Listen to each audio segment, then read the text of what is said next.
Welcome back into the Sports Source. This segment of our show brought to you by one of our many new sponsors. This, of course, Secret City Chrysler Jeep Dodge Ram, or Chrysler Dodge Jeep Ram, Chrysler, I mixed it up.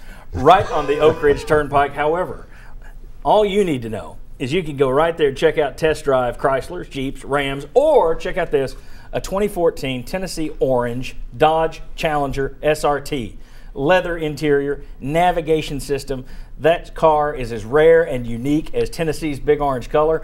How long before Sterling Hinton is tooling around town in that Secret City Chrysler Dodge Jeep Ram? We appreciate them for being part of the Sports Source, and we encourage you to get up there on Oak Ridge Turnpike, Secret City. They can take care of you with a brand new car or a used car. All right, want to welcome back Bob Hodge, Jimmy Himes, Chuck Cavallera, Shazan Bradley. This segment called Necessary Roughness.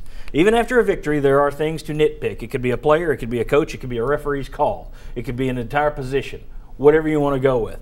I'll get you started. We talked about it so far. We talked about it in the last segment. That run game needs to improve. I don't know if it's all on the offensive line. Let me ask you, how much of this do you put on the offensive line, percentage-wise? How much do you put on Marlon Lane, Jalen Hurd?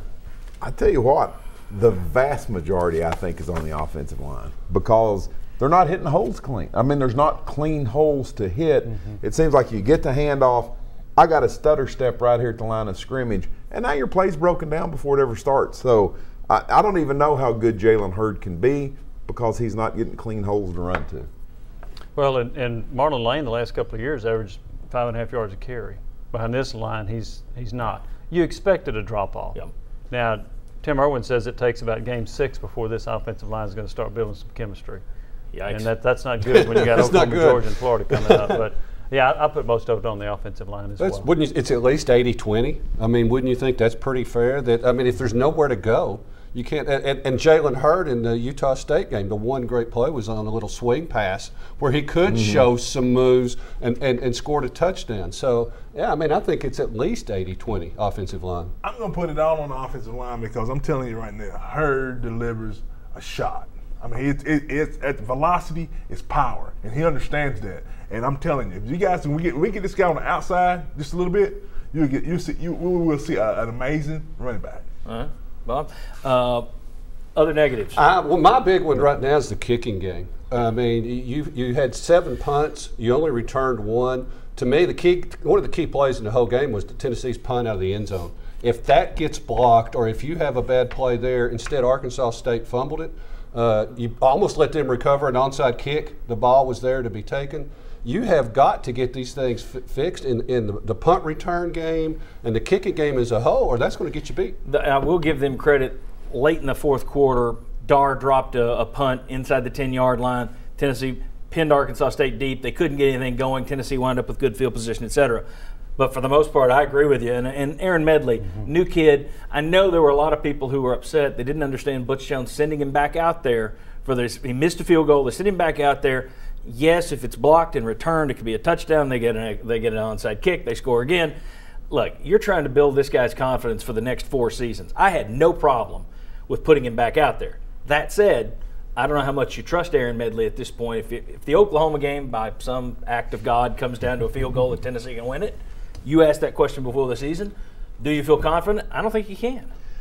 Chuck asked that question before the season. I kind of blew it off a little bit. I thought that they would be better than what they are. And so he picked the same nit that I was going to. The kicking game, specifically punting, you can't have the other team punt for 42 yards, then you punt for 30 yards because eventually you end up punting out of your end zone the whole time. Yeah, General Nealon is spinning right across Broadway down there. He spins for it when you go for it on third down. Any other negatives? Lack of first down production. They had 36 first down plays for 122 yards, averaged 3.4 yards on first down. 22 of the 36 first downs went for 3 yards or less. 4 is what you want. Yeah. But 22 of the 36 for 3 yards or less. You can't afford to get negative down and distance situations against Oklahoma or Georgia, and some of the other teams. Or Florida. Yeah, I mean, I think you're right. That's why I think as good as Worling has performed today, better than I expected. I think if Pearson's out and Wolf's out next week, and they probably are, you're limiting his options at receiver at this point. You're taking away a safety valve. In addition to that, I don't know if the offensive line is going to be able to pass block against Oklahoma the way they have Arkansas State and Utah State, and they haven't been great. So I would think that number, that first down production, whether it's running the ball, whether it's trying to pass the ball, that's going to be so much more important these next few weeks. Chuck, Shazan, anything else? Or are you good? I'm good.